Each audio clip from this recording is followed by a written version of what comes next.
Hello, everyone, and welcome back to our channel where we talk everything and anything connected to SEO. Today, I have got an amazing guest, Alina. She's a fantastic SEO. I know her for a while. I watched her career for a while.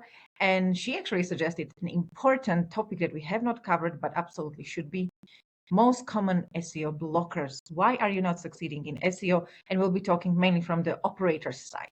Alina, welcome to the channel. Thank you. Thank you for joining me.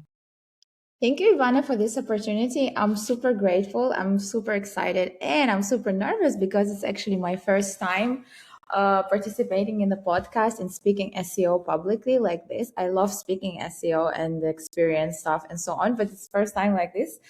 I'm super happy. I'm very happy that I met you at some point. I'm also watching you for quite a while already. I'm your big fan. So yeah, let's discuss SEO for casino and sportsbook brands and the blockers that we have related to that. And there's lots of things to discuss. Absolutely, there is. But this channel is great. We give opportunity to new voices because obviously I get lots of people talking, but I many times managed to get somebody who haven't spoken. Now it's you. Before it was Mila. So we get the new fresh blood and perspective we have not shared yet. So it's super valuable that you actually agreed. Okay, so you work right now with agency. Previously, you were with operator. And what you saw as the most common blockers, the most common issues, where should we start? I mean, tons of them, but where would you like to start? What was the most irritating for you? I mean, right now I prefer to speak from like client SEO perspective, because when you are on the operator side, you have multiple internal blockers, but not that much of external blockers.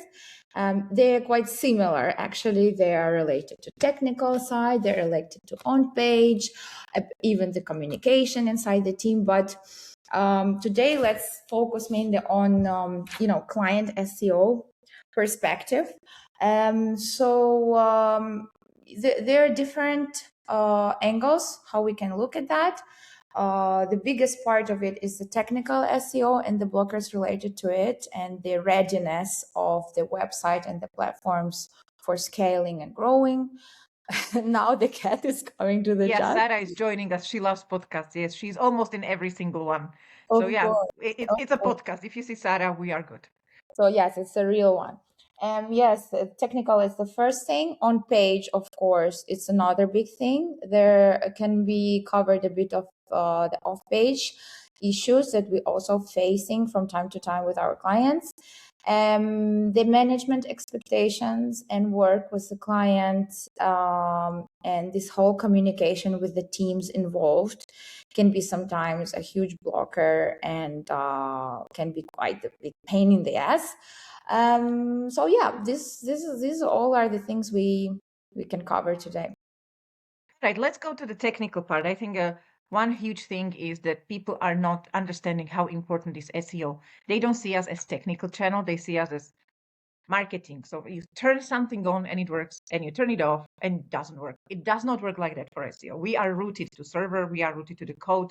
Hosting is important. You need to have things like CDN. So, everything is important to us and people don't understand it. So what would you say when people are starting? What are the main things they should look at? Let's say I am starting a new operator and I want your advice. What should I look at from the technical point of view so I have any chance of ranking or scoring in SEO?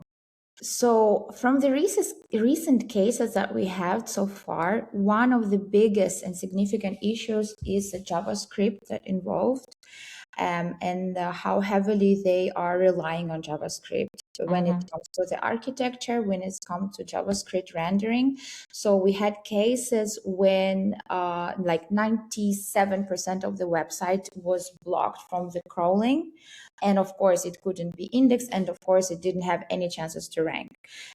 So this is one of the biggest issue. They have to avoid the JavaScript architecture and minimize the JavaScript rendering, because having the situation when the internal links, the navigation, the language switcher, when it's served with JavaScript, it absolutely cancels your crawlability.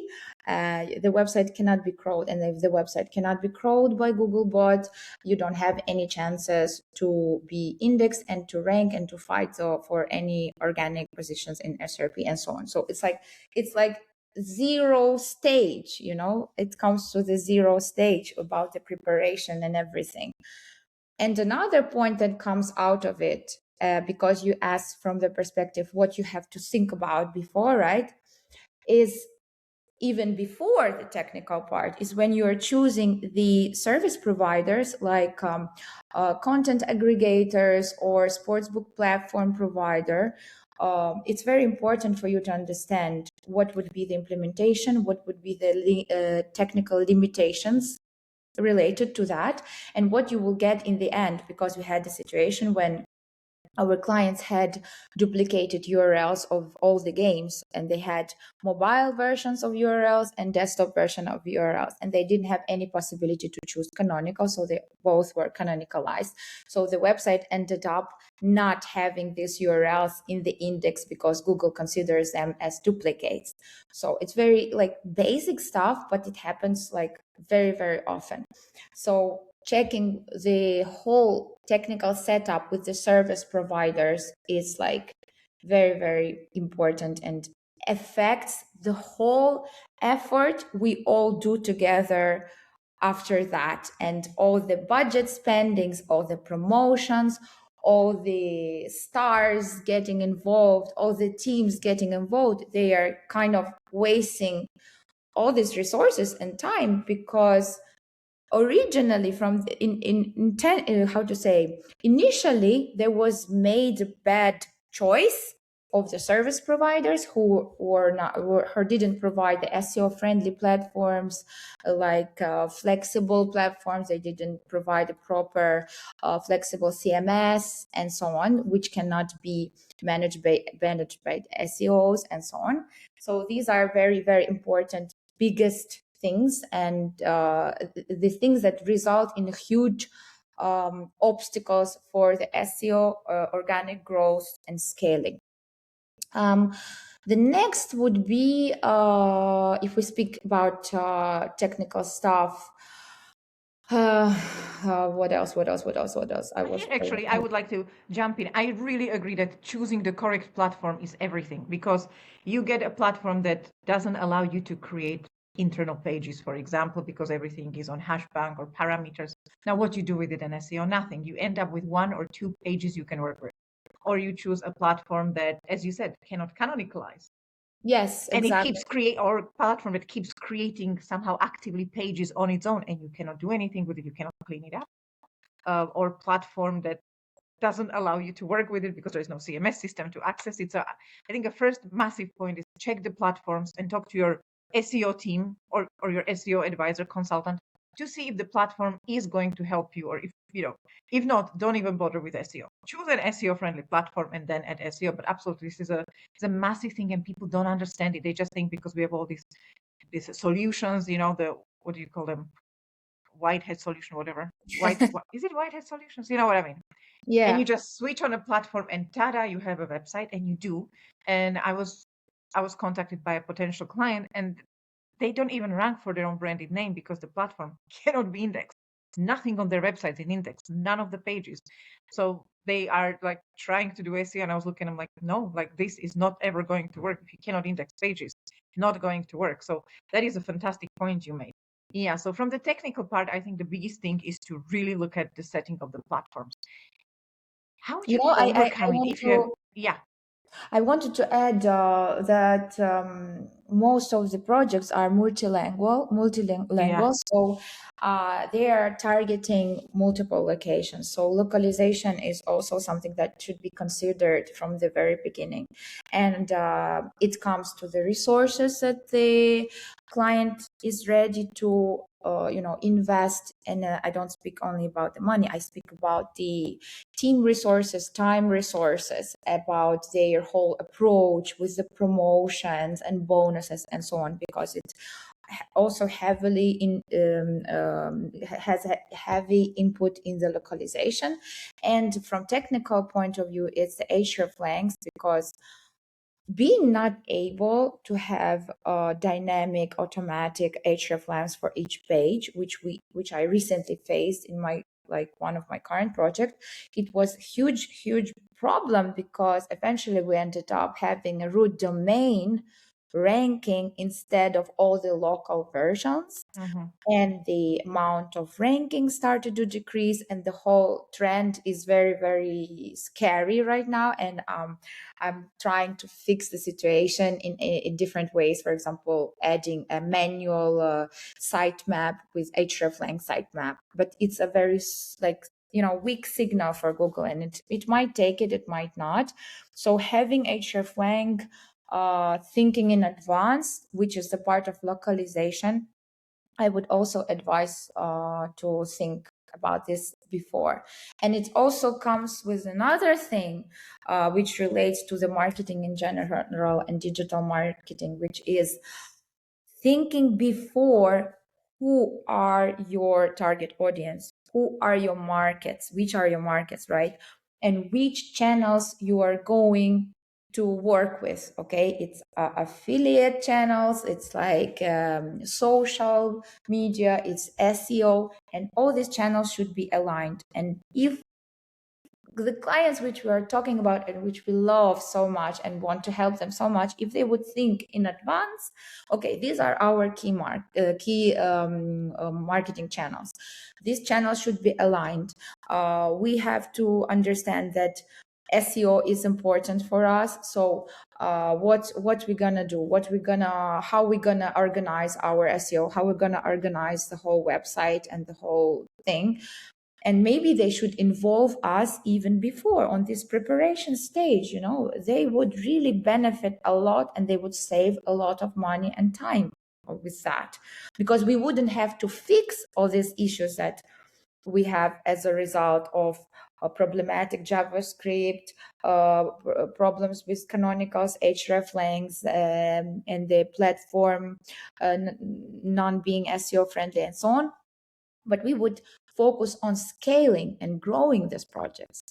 But the situation is different with newly created brands and casinos. We have to focus on fixing the things that could be prevented Mm-hmm. if there would be more knowledge maybe about that, or maybe there would be, I don't want to say more respect to SEO work, but maybe even like this, because Yes. sometimes they think that it's not that important, and then This is it it. ends This is up. they come to you, and I hear that as well. Like I see it in everywhere. They come to you when the frustration hits, not when they're preparing that you could actually, create a wonderful project that makes money and actually creates SEO worthy project. They come to you when there is a frustration. We cannot scale up. We cannot get to another market. We don't know how to do this. This is not working. They get to you when there is a frustration. So they already are thinking badly about SEO because SEO is not performing because it wasn't set up correctly at the first place. So yes, point number 2, speak to SEOs at the first instance. Absolutely. Yes. First instance, planning, not just choosing the platform, but hosting, CDN, as you said, international. You need to have your content distribution network as good as possible, as close as possible to the country you want to Yeah. work with, because like your hosting could be in Norway and your clients are in New Zealand, a little bit far away. So think of that. Talk to SEOs. We don't expect you to know all of this. We don't. That's why we are SEOs. Good. So technically, I think for technical we can go for another 5 hours. But I think from all of these, as we are talking sort of like on operator side, brand is extremely important. Yeah. Brand is something that we should pay attention because it's something that could be recognized across markets and it's something that helps you. I Yes. hate when there is no brand or people don't actually try to create an original brand, Spins, Yeah. spins 7, spins 777, seven seven Yes. seven spins. Everything sounds so generic. And then you have someone coming up with a good brand that we all recognize. And it's like you understand that Leo Vegas is a brand or Betson is a brand or Exactly. even the weird ones like Tiki Taka. It's a brand and I remember it is from Yeah. software, but it's a name sticks with you and it's not one of the online casino spins and things. So have you seen a brand that really was for you like, okay, they've done this right. This is a good brand and this is something I would like to repeat for my clients? I mean, it's a very valuable point that you touched. And I wanted to say from another perspective, there are the cases which I don't want to repeat, and I want Okay, others. that way, that's okay. That's Exactly. inspirational too. Yeah, I want others to learn from others' mistakes and not repeat them. So there's a big thing about clear brand entity and Hmm. clear brand positioning and understanding like what you are, who you are for, what you're doing, and make sure you don't include other brands inside your brand name, that you're not too generic, as you clearly mentioned, like properly mentioned, that it's not too generic and it's not irrelevant to the industry, in this case to casino and sports betting and so on. So it's also seems quite basic stuff, but we have few cases in our just like recent times when we have clients with big budgets, with big ambitions, with big teams, and the brand name that they choose is like, you like, what am I gonna do with that name? Like, Please find how another I'm gonna, agency. ah, Find another agency. So how I oh feel my when I get god, one of no, those I cannot spins. say that. I know, but it's a feeling you get. I'm thinking how I'm gonna promote it through the off-page publications. Like, who Yeah. would even accept that as a brand? Like, how if there is a clear differentiation between homepage and brand positioning and the other pages, like casino pages, because sometimes the brand name includes the casino word, but they are not just casino, and you start to kind of, this overcomplicates things, from the beginning, and then you start to think, Or the brand has got a casino in it, and then they have got another landing page for casino, and the front page is already cannibalizing, and you're like, okay, how should I exactly, take this? When I took exactly. over someone who was really promoting the casino page, the front one is ranking. I cannot redirect it because we're losing the product. Yes, thinking about brand is great. Continue. I love that we're thinking the same thing here.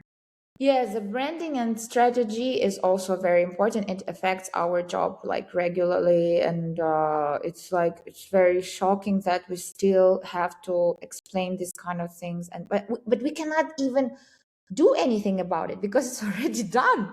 The website is done, the whole marketing is started rolling, they have all this promotion and collaborations and so on, and you just have to work with what you have. Yes, you have the signals which can support and fix the situation a bit, and to differentiate, for example, the homepage from the casino page, and try to break this cannibalization thing and so on. But it's already, again, fixing and fighting with your own self, sort of, instead of growing and starting directly growing and scaling. So with new casinos, it's big thing, branding. I like brands that have got some persona in it, like Mr. Green. We always had the Mr. Green with the head, like you I knew recognized it you're gonna easily. mention And there that. was a story. There was a story to Mr. Green. So I like those kind of brands that you recognize and they stick with you and they are easy to remember. I absolutely hate branding with online casino 123. Or I was working with an affiliate client and we were like migrating lots of casinos. And every time I had to like find a casino in database, anything that was spins was like we had like 2,000 casino that is something with spins in it. Spins 777, beautiful spins, crazy spin, hot spins. Okay, so here from two very good SEOs, we are telling you think about a good brand name. Like Yeah, original. be original. Don't have casino necessarily in it because Google stopped really caring about the exact match domains. I think if Yeah, anything, they are being punished. yeah. Think about branding and think about something that the brand would stand out. Mr. Green, Mr. Gamble, Leo Vegas. They are like they'll stick with you. You know them as gamblers, right? Like there is a branding behind it. On the other Yeah. hand, casino online casino sort of things, million of them. Nothing comes to mind. No brand, no logo, no slogan, nothing, right? Yeah, no association. I mean, no association with some identity, like no Yeah. brand identity. Yeah. Exactly, because brand is not just like a name. There is a logo, and it comes to your mind. You say Leo because you know exactly what you're thinking, or you thinking brand has got a slogan. Okay, like Yeah. doesn't have to be necessarily in our industry, even though we have those. But just do it. We know it's Nike. You know, Yes, yes, yes, I'm yes. loving it. I know it's a McDonald's. I don't even like McDonald's, but I know it, and Me too. immediately I see the logo. So we want those associations, so it's easier to recognize you and easier even to build the eat signals around it. So Yeah. branding is super important. Now And for on us, page, let's move to on page because this is horrible because everybody thinks like you can just put the content somewhere and it works. And there's like whole science behind doing a good content and where to place it and how to place it. So for example, it cannot be in iframes, right? That's like a rule number one. You can crawl iframes, but extra headache. Think about a good positioning of a content. What is your extra headache for bad content placement? Footer. my headache was in the recent cases which I'm referring to was even before content placing because it was impossible to add any content. For example, the CMS Oh couldn't God. allow you to add any content. It's one thing. Then, as already mentioned, because of the JavaScript, there was no static URLs. So it's impossible to optimize a page to add H1, to add any other heading, the content, the add internal links, and so on. One funny case was when, and you don't check it actually until you get some issues because by default you think that it would be normal or that it would be okay. For what I'm talking about is the internal links within the content, so contextual internal links which were no index, no follow. So how you don't Hi. expect to get that, right? So if Well, they allow, it's a good when setting they there, yeah. already, yeah, when they already allow you to add the content on the page, you don't expect that the internal links that you would put would be no index, no follow. So I also face that, and it's like again basic things that we have to care about in advance. So the whole internal linking would support the crawlability of the website and would help us scale and push particular pages with the anchors and so on. So again, very basic stuff. But that's where Um, it usually goes wrong. It's on the basic stuff because that gets uh-huh. overlooked. When it's something super advanced, we all pay attention. But when it comes to like choosing a correct hosting or setting up internal links, no index, no follow. Super, never heard this one, but you know, I never fantastic. saw I it will always from myself. now on I will always check.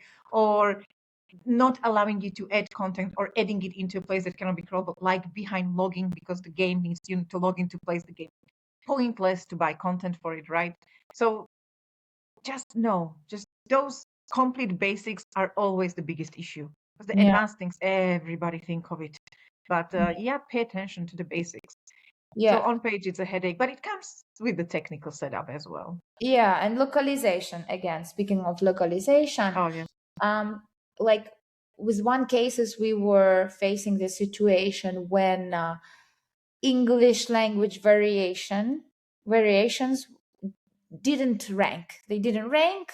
They had very poor amount of keywords or no keywords at all. And in when you notice this, in general, I'm against just translating. Okay, but if it's a big scale, and if it's a beginning, I can understand when they just translate and later on they improve the content. They are, optimize better and so on. But in such cases, it was mandatory to produce absolutely new content separately for each English variation.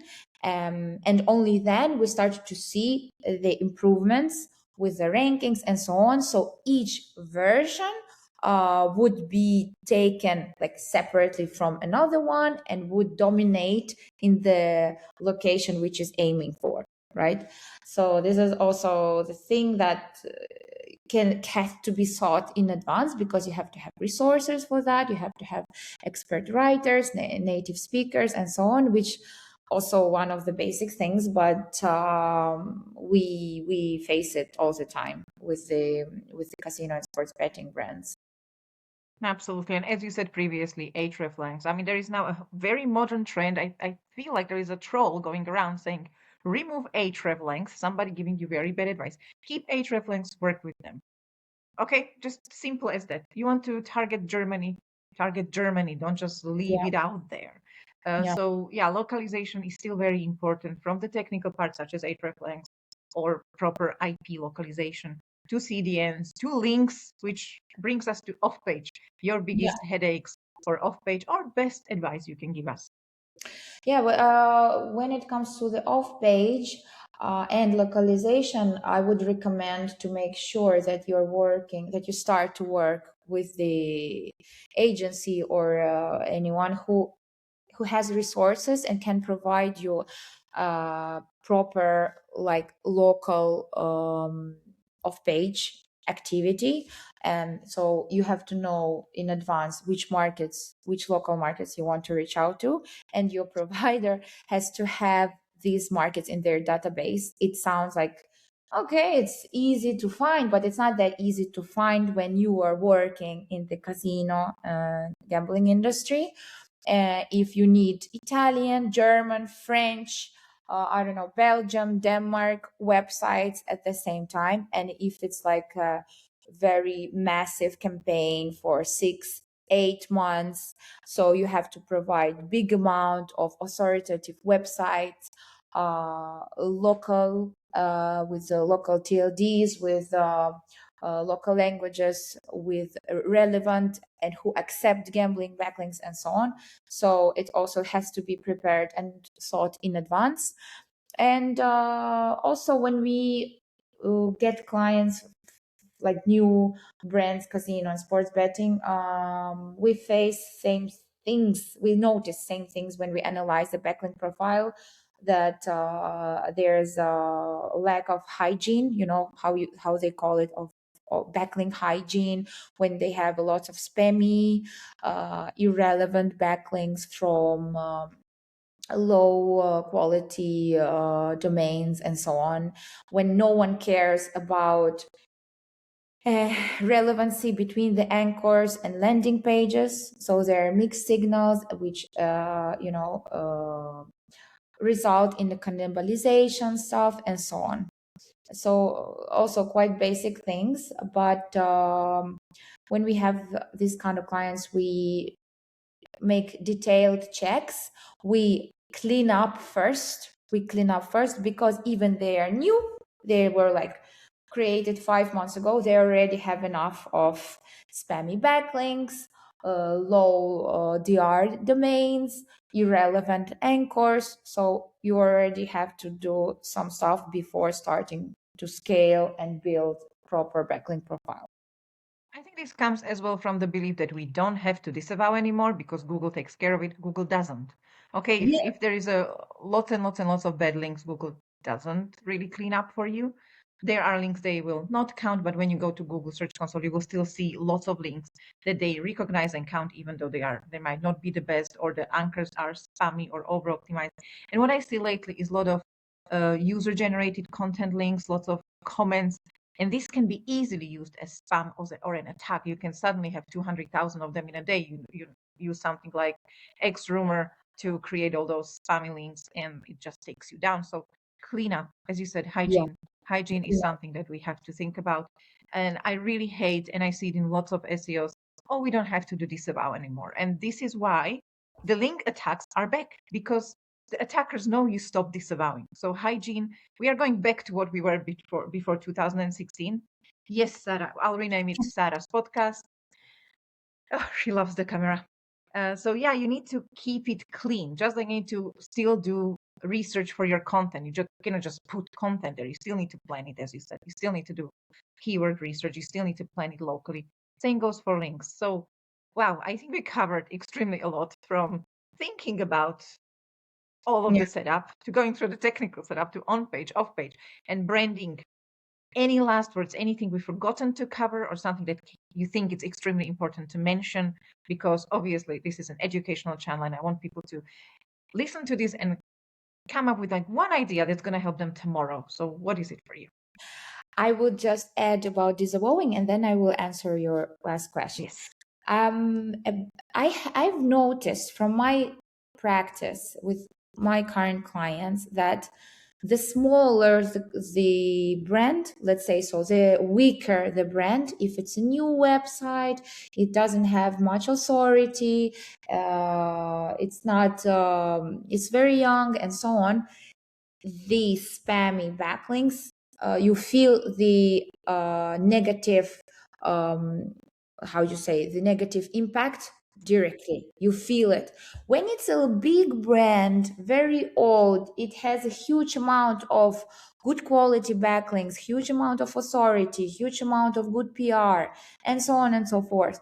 You don't feel. So that's why maybe sometimes they say, oh, it's okay, you don't need to disavow. But when you work with the newly created websites, like new brands which are younger than 1, 2 years, 3 years old, and they're just starting to grow, and they're already late. So you have to disavow. You have to keep this hygiene, and you have to keep an eye on that for sure. And what else I would like to cover is probably expectations management with Oh, the yes. That is, with that the, is a good one. It with the doesn't sound new like SEO. SEO, but it actually is. It actually is. Exactly, because starting from the marketing directors and finishing with stakeholders, they have to understand that the technical condition, the on-page, the off-page situation with their website directly affects the terms that we are talking about. So we will reach out our first minimal goals in 6 months, or we will have to fix everything you bring on the table, and then we will start to grow and achieve those minimal uh, goals that we are talking about at the beginning, right? So, and it can be very different period of time we're talking about, like from 6 months till 1 year, 1 year and a half. And it's about management expectations, so they should be aware of this stage the website is, of the level of optimization from technical on page and off page, and they have to understand, okay, the competition. Okay, they understand the competition from business point of view, but sometimes they don't understand the competition from SRP and local SRP's point of view, and the communication with the teams involved. It also can be a big blocker. It can slow down the work, the progress. Sometimes I think that they do on purpose, to be honest. Sometimes I think they block us on purpose, and like I'm trying to be kind, explain everything a few times, same things, but the teams have to trust us. They have to trust us to understand that we are experts. We don't have to prove ourselves 1,000 times, because we already proved ourselves. You're already paying us. You're already expecting the results. So don't make additional obstacles for us. And sometimes when they include multiple teams, and especially when there are third-party teams where they're not in-house, it can be very complicated to get something done, and it can be every time super complicated step by step. So if the stakeholders and the big guys who create casino brands would simplify these kind of things, and be transparent with the whole team, and say, okay, these are our experts, please do how they ask. If it will not work out properly, they will be responsible, okay? But if they are trying to do something, be as much as possible solution oriented. Try to help them. Don't try to put additional obstacles, or no, it's not possible, it's not working, we will do it next year, and stuff like that. I'm speaking from my pain. I can feel it. I can feel your pain. I think every other SEO listening to this will. And I'm going to repeat myself. I think I already said it recently. not just trust, but give us time as well, because things are not, we don't turn on things. It takes time to fix things, takes time for Google to start to recognize us and love us. For recovery, it takes extra time, and give us budget, because SEO, even though is the cheapest channel, is not cheap. Yeah. I mean, yeah, and we recently analyzed big players, and it's one of the dominating channels, like still, Absolutely. despite If you all. get it run right, it makes you extreme amount of money. But Yeah, again, you need to get it right, which means you need to have experts, you need to trust them, and you need to give them the time to prove themselves. You cannot within months say like, okay, done, it didn't work. In months, you don't even do exactly. a proper audit, because you go back and forth. You talk, create your first audit, then you go to developers and ask why. And you Yeah, go to content, and you go to links, and you go to stakeholders and you ask why. And then you get the full picture and start to understand what your audit is telling you. It's not just like running through screaming frog and hey, I have an audit. It's not. Audit comes with lots of communication and understanding. So month for us is like nothing. So give us time. We will rank you. Give us time. Thank yeah. you so much for sharing all of your knowledge. This is really, really valuable. And I think this podcast will be very much loved. Thank you for Thank joining you me. so much. Thank you, Ivana, for your time and for having me. I hope for more podcasts like this. It was very